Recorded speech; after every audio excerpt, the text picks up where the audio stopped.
হালিশ পর্যন্ত মারা গেছে, বুঝলেন ভাই? এটা বলতে পারবো না। এইসব ঘাটতি পূরণ যদি হয়, যদি স্বাভাবিক হয়, তাহলে সেতে পারে সব রোগ।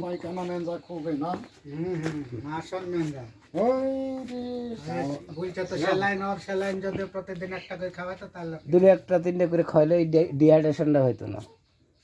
পাতলা পায়খানা যখন হয়েছে তখন থেকে তুলে যেগুলো ইয়ে হয়েছে।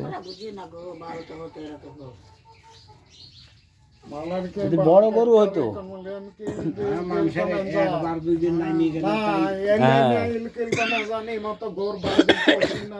ইন্দ্রা কুদাম কে ভালো কে মন্দ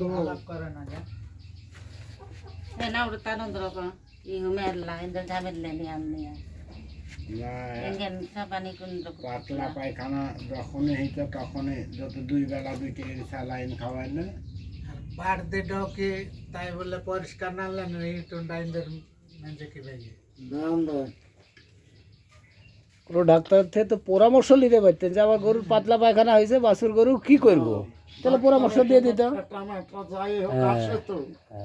না হলে মানুষ যারা পুষত যাবো না